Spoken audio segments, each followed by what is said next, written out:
Okay, organization product ambassador, Strategic Foundation, Legacy Counter ambassador, and Bishop Peter Marketing Manager Rwanda. Ugarutse kujya tube twakomeza turebera hamwe kizwa US Nation Debit, uburyo amadeni n'imyenda yose ugomba kuba yakwishyurwa bikoreshejwe Pi Network.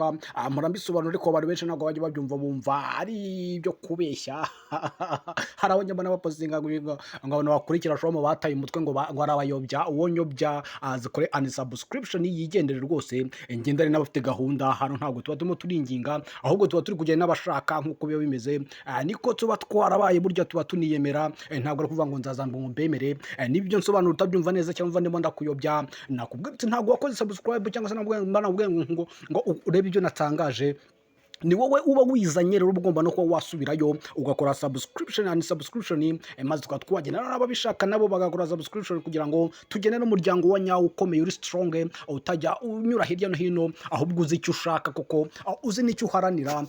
Muri Pi Network rero bitangaje ko wumva waza wankurikirana kandi uzi ko nkubeshya ujye wiseka, burya nanjye mba nkuseka niba bavuga ko nkubeshya unkurikirana utundi wajya ukora subscription cyangwa ugakora unsubscription ukaba wavaho, kugira ngo abafite gahunda babe bazi aba bakurikirana. Navuga ngo rero si ngombwa ngo ibintu byanjye mbyumve nk'uko byumva, si ngombwa ko ibintu byawe byumva nk'uko mbyumva, byumva uko byumva nanjye mbyumva uko mbyumva, ubyizera uko ubyizera nanjye mbyizera uko mbyizera. Ariko hano hazagenda abafite kwizera gukomeye, burya abajegajega bazasigara inyuma nk'uko dore tubibona umunsi ku wundi. Nakubwira uti rero tera agatebe maze ubundi wicare utuze wige, kuko nicyo gihe mu minsi iri imbere n'ibingibi ntabwo uzaba ukibibona, ahubwo uzaba wicuza ati iyo mbyumva kuko mba narasigaye, simba narasigaye inyuma, ahubwo tuba twarajyanye. Ati rero ati ahangaha tuzabasha, ati ntabwo tubasha kuba twaharanira inyungu gusa, ahubwo icyo dushaka nuko Pi Network ibasha kuba yapurchasinga the treasure, ko yabasha kuba yakwinjira cyangwa se muri US treasure, kugira byose byabasha kuba byagenda neza cyane. Wewe nibyo ku nshuro yawe ya mbere rero ukaba wakomwe n'ibyo mbandi kukubwira, akumva biri kugukora ku mutima, nakubwira ati menya ngo wageze ahangaha, burya niho wari waratinze, niho wari waragotewe, utazi biri kuhabera. Nakubwira ati rero icara utuje ushira impumpu, uvuga uti burya nageze aho mbarizwa nahangaha, burya abandi bose barabeshyaga, maze ubundi wicare utera agatebe ugende na Showam Pilot Ambassador Bishop Peter Marketing Manager and Legacy Counter Ambassador Rwanda, agufashe kumva neza ibyo urimo naho isi yacu tugana, maze ubundi ugende uhamagare abavandimwe nabo bereke ukuri wamenye kwa nyako kutazijya kugusiga inyuma hanze y'umurongo, maze uvuga uti naga, maze ugure subscribe, uhita umaruka muri comment repeated message, urasanga ari link zikugeza muri community za Pi Network, kuri Pi Rwanda channel ya WhatsApp, urayisangamo nayo groupe za community ubasha kuba wajoininga, aho baca kuganirira n'abandi bose mukabasha kuba mwagendana. Abo ngabo bakaba ari babandi banahoze nsobanura, ba pioneer banyawo, dawos banyawo, bizera ibyo barimo, bizera no mushinga kandi banemera ko ariko kuri koko Donald Trump nkuko ahora bitangaza, avuga ati tugomba kwisubiza ibyo twambuwe, kandi ntabwo turimo turabinginga, ntabwo turimo turabasaba, ntabwo turimo kubabasabye ukundi, ahubwo turimo turabategeka, turimo turafata ibyacu twambuwe, nta muntu umwe turi gusaba uburenganzira. Byemero byange rero amenya ngo isi yacu naho nguko yamaze kuba yagenda, yamaze kuba yakwambuka, atera agatebe tube twagendana, maze ubasha kuba wamenya buri kimwe cyose. Ngo ni Showam Pilot Ambassador rero, reka twigende maze kuri subscribe, ateka agatebe wicare, maze ubundi uvuga uti nahangaha koko nta nahandi mbarizwa nahangaha. Ati twagiye ati prediction analysis rero, singombwa ngo mbyumve nk'uko byumva, ufite amahitamo yo kubyumva kwawe, wabyumva uko udashaka ugakora unsubscription ugahita wigendera, ukamfollowingura, ukansubscribingura, maze tukabasha kuba twagendana n'abafite gahunda, kuko uyu muntu avuze ijambo prediction abandi bavuga ati ibyo bintu uvuga se n'undi ko ari prediction ni ibiki. Ibi ngibi tuba turavuga prediction, niba warakurikira ibiganiro byose nagiye ntangaza cyane cyane kuri zino nyandiko mba nsobanura, byose byarabaye rero menya ngo bazana analysis zishingiye kuri system yacu ko yubatse, maze ubundi ejo bakakwereka ibigiye gukurikiraho bikaba byarangiye. Twagiye rero niba mvuri prediction zidafite aho zishingiye, vaho abafite gahunda habikomereze. ati rero hangaha ntabwo twaba twazanywe no kubona inyungu kuko niba umayininga Pi Network ushaka inyungu benefit wahiye imenya ngo none umushinga mugari ntabwo ari umushinga wo kuza ngo ukuremo benefit wimanukire ati ahubwo Pi Network yo ubwayo ati ahubwo ni kimwe mu gikoresho cyakoreshejwe cyangwa se yakoreshejwe ngo kugira ngo ibashe kuba yakongera ikavugurura isi ubukungu bw'isi yose bukongera bukajya ku murongo muzima bukongera bukasubira aho bwahoze maze ubundi bikagenda neza cyane. Ubwo wakwibaza ati se kubera iki Pi Network ariyo ikwiriye kuba yabaho bitanyuze muri profit mushaka ngo muri kurwa mwiba Pi zaba ngo muzane profit wahiye kandi rero nikaba idashingiye kuri interest income iyo ari yose yaza ati nuko cyari Pi Network imeze ityo ibindi byose bikaba biri hehe. Ati rero kushingiye kuri iyo nyungu wifuza rwose kuri iyo nyungu uri murifuza Pi Network za blueprint cyangwa se igishushanyo mbonera cya Pi Network cy'ubwacyo kigomba kuba cyagarura ni finance cyangwa se ubukungu bushya bw'isi yose ubyemere cyangwa se ubwangu. Decentralized Autonomous Organization yose yabashije kuba yakwinjira cyangwa se yagurwa na US Treasury cyangwa se US Treasury, United States Treasury cyangwa se imikoreshereze n'imikoranire ya Pi Network na US Treasury byose biri kugenda bizamuka umunsi ku wundi nta mbibi nta mipaka ku mabanki. Bivuga ngo buri banki yose yemerewe kwakisesinga yemerewe kuba yakorana na Pi Network kugira ngo tube tubirebera hamwe. Mu minsi mike ikurikiraho turareba ukuntu Pi Network cyangwa se amapiyano y'abari ku isi yose amabanki agiye kuza abirukaho kubera ko bafite Pi Network hakurikijwe icyitwa CBDC yacu murabizi aho igeze irimo irategurwa aho mu kwa 10 bazatubwira gahunda y'uko igomba kubaho cyangwa se itagomba kubaho bitewe n'ibintu biri buve mahanga. Nyamuneka mugende mutsange imisanzu mutange ibitekerezo kuri CBDC yacu Rwanda ni CBDC Digital and Central Bank yacu kugira ngo umushinga wemerwe 100% bidasubirwaho nubwo uzemerwa ariko ibitekerezo byanyu birakenewe.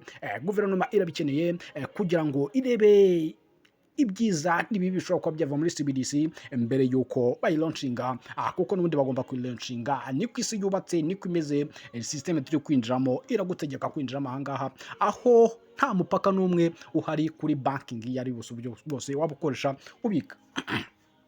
Ati rero ubwo abakozi babasha kuba bahinduka ifaranga abakoreshwa bahinduka ifaranga nibo babyazwa amafaranga. Ati Pi Network yo ibasha kuba ya post ya ikintu cyambe kiri imbere ni capitalism economic bwa bukungu nahoze mvuga aho ukuramo ibya ukigendera n'undi agakuramo ibyo akigendera nta muntu uri gukoresha undi nta muntu n'umwe uri hejuru y'indi turimo turarwanya inequality ku isi yose. Iyo ngiyo ni Pi Network rero mu gihe uyu munsi abakozi ari baba bangana n'agaciro k'ifaranga kubera ko nimo byara amafaranga ba nyiri kwa kazi bakaba inshangize bagata bimanukanira n'ubutunzi bwabo bwose n'imbaraga zabo zose bakoresheje.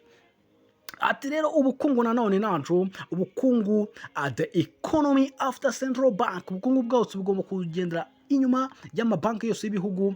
Pi rero ikaba ari umurongo ari umuyoboro w'igisekuruza gishya turimo turinjiramo mu bukungu bwacu buri mahanga. Rero ibi ngibi tuba dusobanura ni political analysis bigushobora kuba byatandukanye nuko byumva wowe bwawe ariko nanone bigaturuka mu bihari. Rero ugomba ko wamenya ngo si ngo mbyumva uko byumva ahubwo byumva uko ushaka maze nanjye mbyumva uko nshaka ukuremo ibyo ukeneye byangombwa ibyo udakeneye ujugunye nubona byose utabikeneye my friend Pilot yibagirwe ntuzongera kuyikurikirana urebe ko nzaza kukwingingira kunkorera subscribe cyangwa se kunkurikirana ngo ubashe kuba wabyumva. No byumve cyangwa urorere sinjye bifite inyungu ahubwo ni inyungu muri rusange. Kubyumva kwawe no kutabyumva nta nyungu bifitemo nta n'igihombo bifitemo ahubwo menya ngo ngewe ndaguha ibihari ukuremo usesengure urebe icyo ukeneye icyo udakeneye ujugunye byose niba utabikeneye jugunya mu bishanga ukurikirane ibyawe ukeneye. Abiyemezo nuko tumeze ntago tujya twingingira abantu ko badukurikira ahubwo dushyira ibintu hari ubishaka gakoramo ibyo akeneye maze ubundi tukaba twagenda gahunda kuri gahunda. Asa the core proposal cyangwa se igitekerezo cyangwa se icyifuzo cyagombaga kuba cyakurikiranwa nuko hagomba kuba hakurikiraho uburyo bw'imikoresherezwe n'imyinjize ku baturage babasha kuba bagera ku nyungu zabo. Ati rero tekereza neza cyane ino message ibashije kuba yaza iturutse muri Pi Network ijya kuri icyo bita US government. Byibaze neza cyane cyane iri nari message irimo iraturuka muri Pi Network kandi none ijya muri US government nkuko tuhora tubivuga umunsi kundi. Ati rero nanone niba utekereza ko Pi Network as in official monetary Pi Network nk'ikigo cya mbere kigomba gukurikirana ubumwe bw'abantu kandi gishobora kuba cyakwadobutsingwa cyangwa se kigafatwa n'amahanga, kigafatwa nk'ihanga rigomba kuba ryakoreshwa muri currency cyangwa se muri settlement y'ifaranga ku isi yose, nakubwira uti ntabwo ariyo gukinisha. Tewe ni Pi Network izabasha kuba irimo iragura purchase the entire US national debt, izaba irimo iragurishwa cyangwa se iragurwa mu madeni cyangwa se irimo iravunjwa mu madeni cyangwa se irimo irishyurwa mu madeni isi yose ifitiwe yashyizwemo kuva kera. Urumva Pi Network wavuga iki kindi? Ati birenze ibyo ngibyo rero, ati we not ask for any interest, ntabwo izigera baza interest yari yose kuri iyo migabane. Uvuga ngo Pi Network niba ryo faranga ryo gukoresha hishyurwa ayo madeni, ntabwo hazashyirwaho bonds nkuko twayibonye kera cyane ubwo bibaga za zahabu bakazidutwara bazitwe mu mushinga witwa German Trust.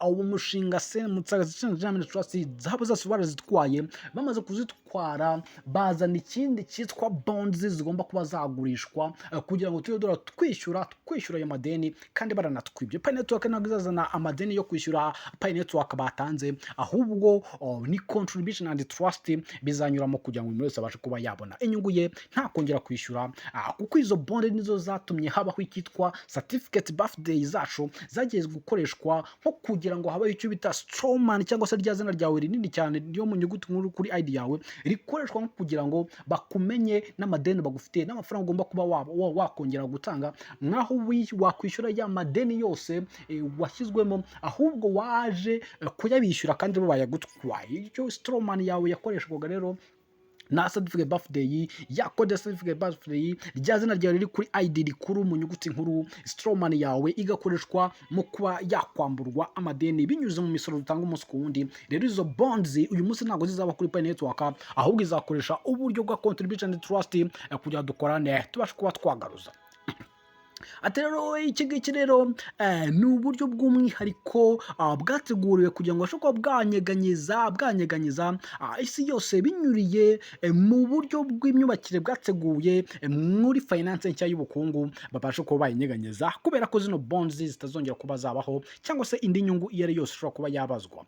Ati cyambere rero ni uko kugwa hasi kwa financial system isanzwe hari uyu munsi. Niyo kintu cyambere cyagomba kubanza gushyirwa hasi kugira ngo ubake indi systeme nshya itarimo akajagari, itarimo ubujura, itarimo ubwesiko, itarimo ubuhemu, itarimo n'ubutindi, ahubwo tubasha kuba twakubaka system yacu ya mbere. Ino collapse rero iyi collapse yagombaga kuba yabaho, ngira ngo turabizi ko imaze igihe kirekire ibaho icyo bita global currency system and revaluation, twagiye dusobanura umunsi ku wundi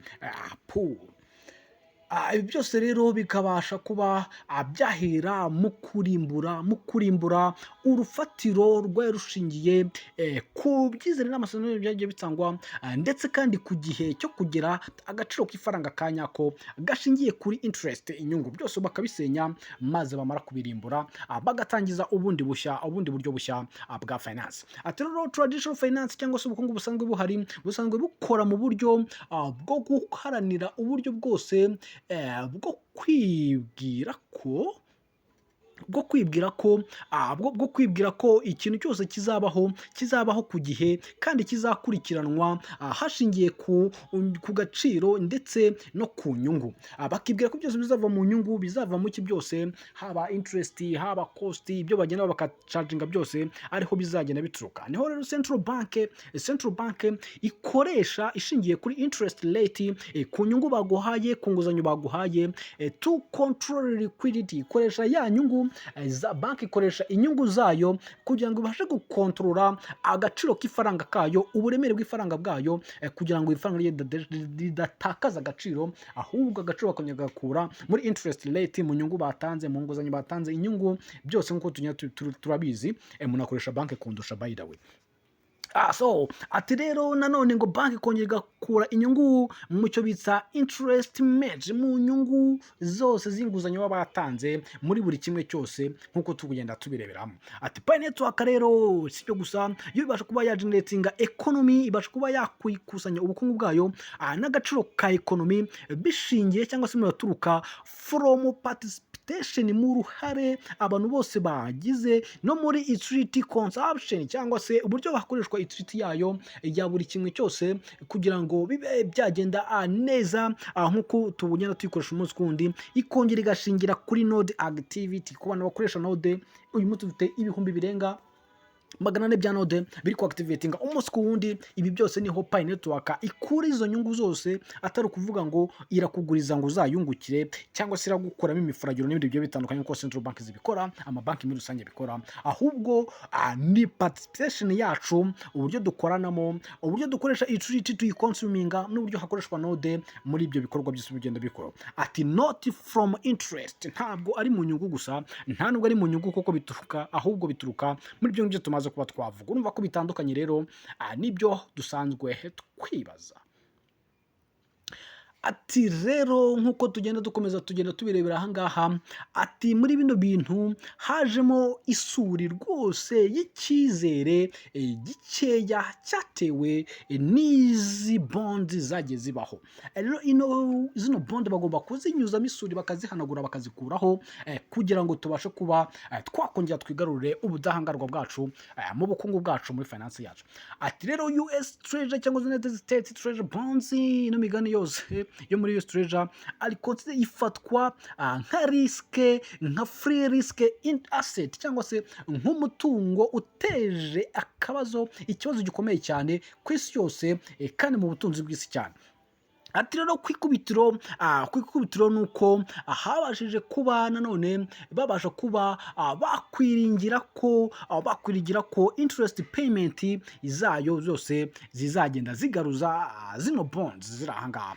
Atari ko Pi yose uko bimeze, ahubwo Pi igomba igerageza kuba yasobanura uburyo yasobanura inyungu icyo iri cyo n'igisobanuro cyayo ndetse n'ubufatanye bw'izo bonds zazo izari cyo nuko ari utility backed by zero yard asset. No kuvuga ngo yo ishingiye kuri ya utility yacu yose ishingiye kuri yard asset. Abantu bakora staking yard barayizi, no kuvuga ngo inyungu yose turuka muri za staking zuba wakoze buri kimwe cyose wagiye ukuramo yo noneho yo ivuga ko ari zero yard asset. Nicyo gisobanuro cya interest cyo gusobanura Pi Network cyacu, nuko igomba kubituruka kuri zero yard asset cyangwa se kuri interest ingana n'ubusa. Kujya mu byumve neza, interest ingana n'ubusa idakenewe na hamwe muri in decentralized economy, mu bukungu bugeze kuri buri wese aho wava akagera. Mumva ko Pi Network rero ntacyo wayinganya nacyo,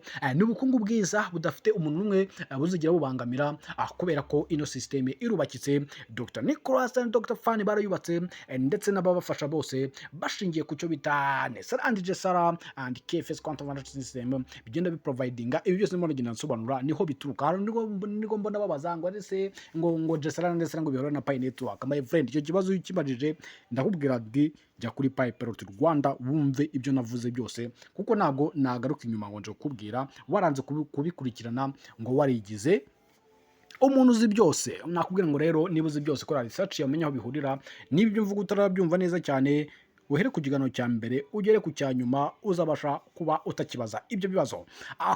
Uburyo rero bagerageza kuba bakorana cyangwa se guverinoma ibasha kuba yakora ya US Treasury, United States government ibasha kuba yakoramo ibi bintu byose kugira ngo bibe byagenda neza.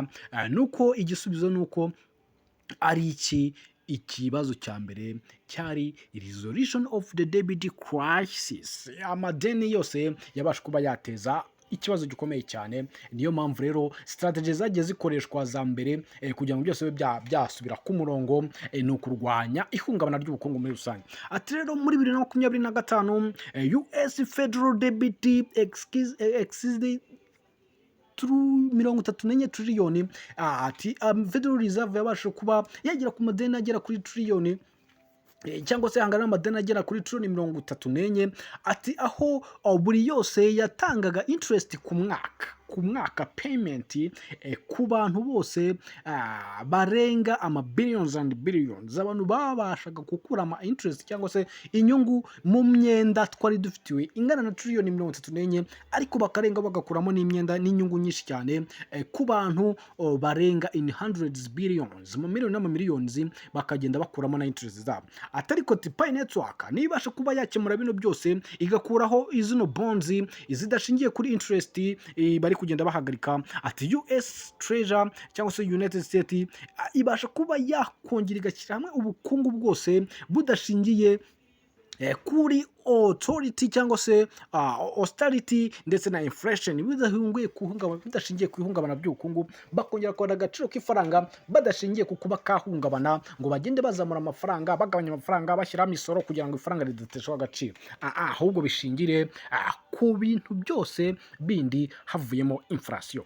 Ati rero kumaintaininga digital hegemony cyangwa se uburyo system igomba kuba yakoreshwa mu buryo buri digitali kugira ngo bayikurikirane neza cyane, kugira babashe kuyiba bayikurikirana nta kibazo kimwe kibasha kuba cyazamo, nuko hatagomba kuba habaho icyo bita digitalization, cyangwa se without digitalization the dollar risk, hatabayeho guhuza iyo system isanzwe ihari, yewe the dollar risk, gukuraho risk z'amadolari zose zikabasha kuba zakurwaho in decentralized economy, mu bukungu bwose bugejejwe kuri buri muntu wese, ibyo byose bakabasha kuba babikuraho. Ati rero Pi ibasha kuba yatanga cyangwa se itanga ikiraro kibasha kuba cyahuza amafaranga ari digital currency muri physical economy, mu bukungu bwanya bwo bugaragarira amaso, ikabasha kuba yatangayo cyangwa se ikaba nk'ikiraro gihuza ubukungu bw'isi yose muri rusange, kandi none bushingiye kuri supply chains, cyangwa se chain ibasha kuba yagera kuri buri muntu wese,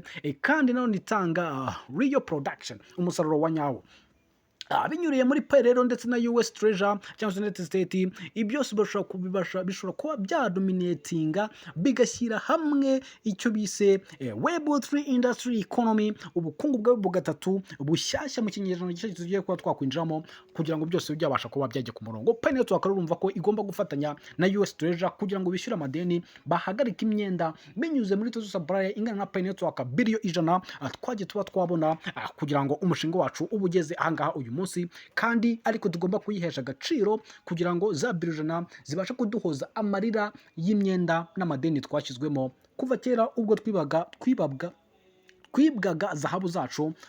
Turi mu mushinga wa St. Germain Trust, nabasobanuriye mu biganiro biheruka, cyangwa se hasi byose byagiye bigarukaho. Ati rero ibyo twakwamagana cyangwa se ibyo twakwirinda, nuko ahangaha digital rips forwarded cyangwa se zino system zose tugomba kuba twazikuraho. Ati rero iki cyiciro tugezemo cyemerera United States kuba yakongera ikava muri ibi bintu, ikongera igashyiraho ikindi kintu cyose kiri ku murongo kibasha kuba cyakugeza kuri leadership cyangwa se ku buyobozi muri ino digital era turi kwinjiramo, kino gisekuruza gishya kirimo turinjiramo, gishingiye kuri politike ndetse n'ubukungu bwa buri gihugu bwose, bikabasha kuba byabasha kuba byaderivatinga bikagera buri hantu hose hari move hose, bikabasha kuba byagerayo. Ariko United States ibishyizemo akaboko nk'igihugu gisanzwe gifite inshingano zo printing amafaranga agera kuri buri gihugu cyose binyuze muri World Bank na za IMF, turabizi muranabindusha yewe. Ati global finance system rero ibasha kuba yakongera ikanyeganyezwa, ikongera ikazunguza isi yose mu buryo bugiye butandukanye, hakurikijwe hashingiye kuba hakurwaho the disruption of institution, like hakurwaho ibi bigo IMF, BIS and ECB. Ni ukuvuga ngo ibi bigo byose bishinzwe ubukungu bw'isi yose bikabanza bigakurwaho. Nimvuga gukurwaho, disruption of two institution, bakabagaya byambura ububasha bakabihindura, gira ngo mwebonye ko byose byamaze kuba byakirwa under IOS, International Organization for Standardization, muri suite system nshyashya igomba kuba yaturuka muri DIPO cyangwa se XRP. Ibyo ngibyo muhita mubyumva vuba cyane. Ibi bigo byose bifitanye partnership na Pi Network, muri deposit za Pi Network byose birimo iyo biri hariya rero biba biri kuri under KFS Quantum Financial System, kugira ngo byose bibashe kuba byajya ku murongo. Bivuga ngo ntabwo bikimanaginga, ahubwo byahinduriwe imikorere, bigomba no gukurwaho goko, ahubwo hakazaho systeme nshya atari kuvugurura, ahubwo ari ugutangiza systeme nshya, atari nuvuga ngo igiye gutsinda, ahubwo no gukura ibyari biriho bagashyiraho ibindi. Ati rero niba inyungu ishingiye kuri bond zanaga urufatiro rwo kuba hajyaho ubusugire bw'uburyo system yacu yubatse, bwose n'ibisanzwe bihari cyangwa se na system zidahari, like special drawing right, cyangwa se ino system yo gushyiraho uburenganzira bwa buri muntu wose, ndetse no gukuraho euro dollar liquidity become obsolete, byose bikaba byavaho, byose bigakurwaho. Zino nyungu zishingiye kuri bonds, zishingiye ku system bihari n'ibyo tutazi, bakoresha mu buryo tutazi, n'amayero n'amadolari agakurwaho, byose bigahagarikwa, na za IMF zigakurwaho.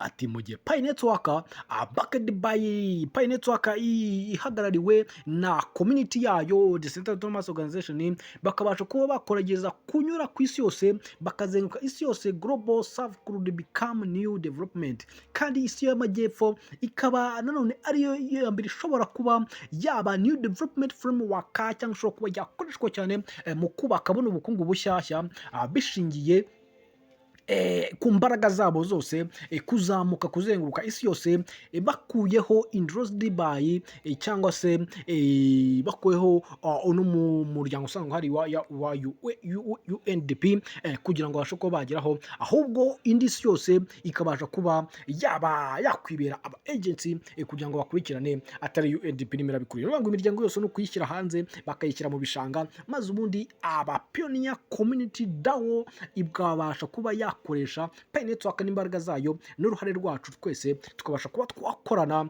tutishingikirije ikindi kintu cyari cyose undi muryango wose, ahubwo ari Pi Network yonyine gusa. Ati central bank yaso zose uko zigenda zibamo, uko bagenda bazikoresha, nazo rero reka turebe ibibazo byazo n'ukuntu bigomba kuba byakemuka, ukuntu Pi zibihindura ikabikubita hasi ikahita yizamukira.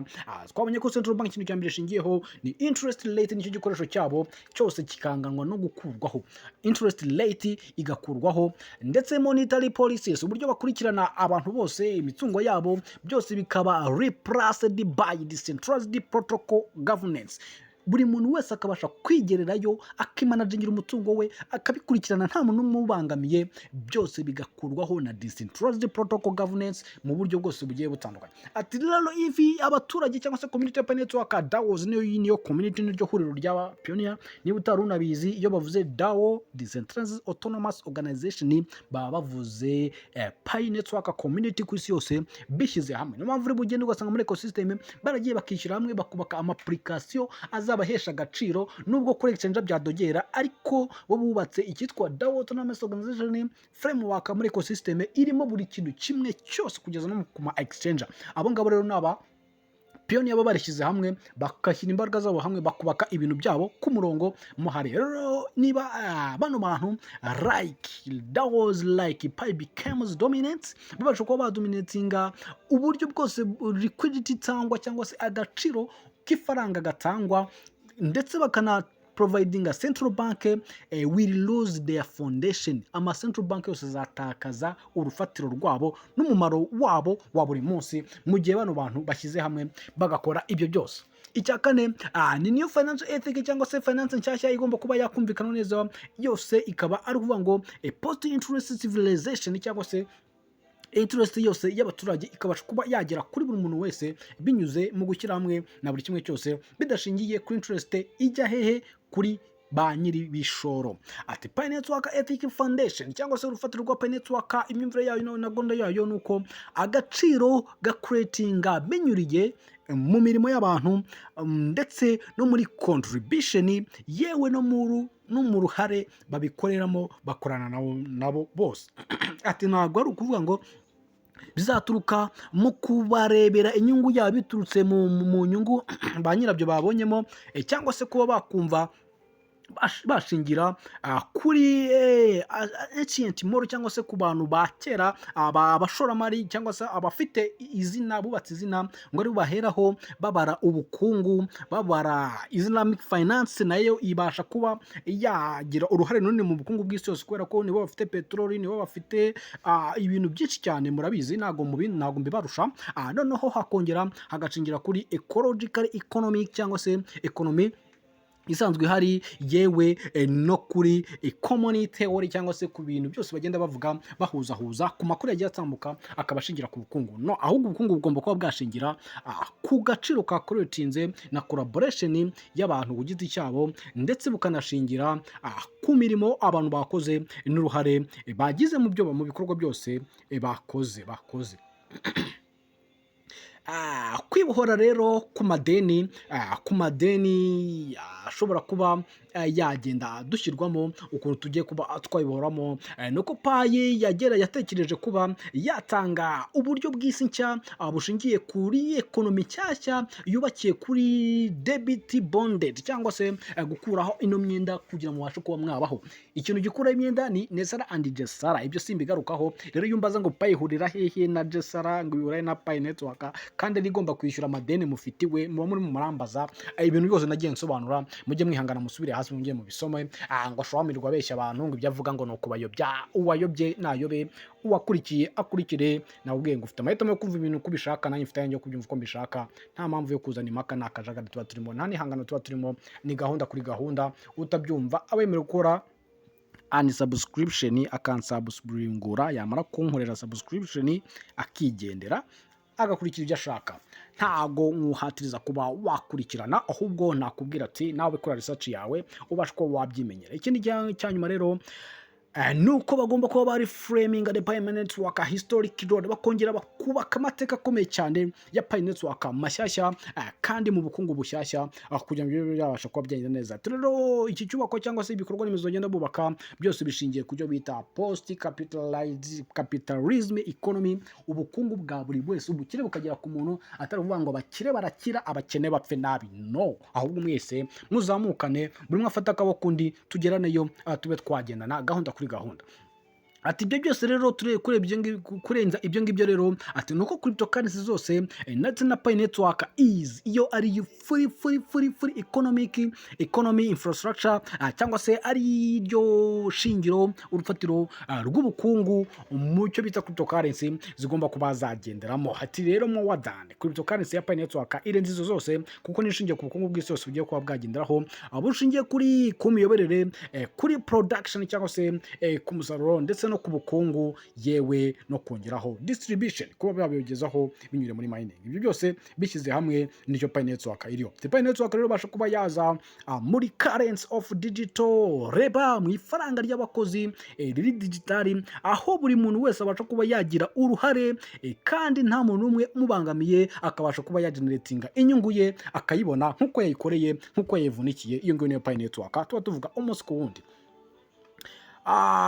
Bagakomeza batubwira bati rero tunasoza, ati nuko turi kubibona nkuko traditional assets zisanzwe zimeze, ntabwo bimeze nkuko zisanzwe zimeze, ahubwo izo zibasha kuba zakwamiratinga inyungu igihe icyo ari cyo cyose, interest igihe icyo ari cyo cyose, ati ahubwo Pi Network ibasha kuba yakongera agaciro kayo binyuriye mu mikoresherezwe yayo irimo irakoreshwamo. Ati rero the interest really bound baptizing, inyungu kuri bonds zibasha kuba zagurwa binyuze muri proposal becomes ndetse na text box example the future economic design. Uvuga ngo agaciro kazabarwa kanyuriye mu byabazwe, mu byakoreshejwe, byose biturutse mu buryo ekonomi y'ahazaza yubatse cyangwa se yateguwe, ataravuga ngo biraturuka mu nyungu ziva mu bantu. Umwanzuro rero, umwanzuro wacu ku byo tumaze kuba twasobanura ahangaha, nuko a new social contact between Pi Network, ihuriro riri hagati ya Pi Network na US, United States and humanity cyangwa se ikiremwa muntu, nuko now we must ask, twabaza duti is Pi Network Pi Network ni faranga cyangwa se ni urufatiro rwa interest kuri civilization cyangwa se ku kiremwa muntu?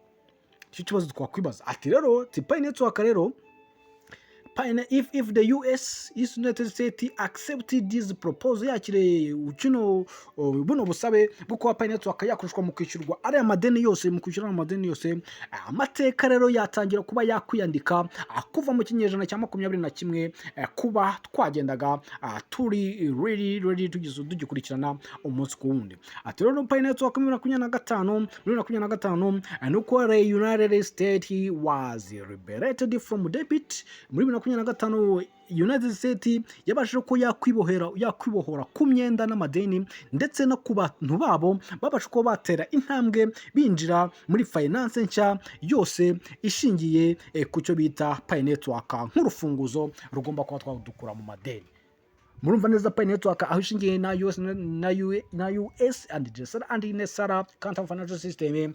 Ku bantu bo mu kumbaza ibyo bibazo muba mwasobanukiwe munabyumva kundusha, ariko buriya nugomba nitakumba. Niyo mpamvu rero mugomba gukurikirana namwe mugakora research yanyu mukibonera nibirenze ibyo mba nabahaye, kubera ko nanjye burya mba nasobye ntabwo mba nabitoraguye, ahubwo nakubwira uti nawe shishikara usome, kuko burya baravuga ngo abanyafrika babahisha mu bitabo kugira ngo bashko babategeka babacakaze. Niyo mpamvu tugomba kuba twaba abasirimu tukabasha kuba twakwisomera bya bitabo no tukara ahantu bazaduhisha, nta handi bazaduhisha ni muri blockchain gusa. Niyo mpamvu niyo blockchain musi turimo muri web 3 kugira ngo bazasange naho twarahateye amatako tubategereje bayazane tuyarye koko. Ngo nishopero ambassador Bishop Marketing Manager and Study F and GC Control Ambassador Rwanda, bamuri kumugenda bakurikirana gahunda kuri gahunda. Nababwira ati rero ibiganiro birakomeje. Ciao ciao, mukanya turi kumwe ambaka.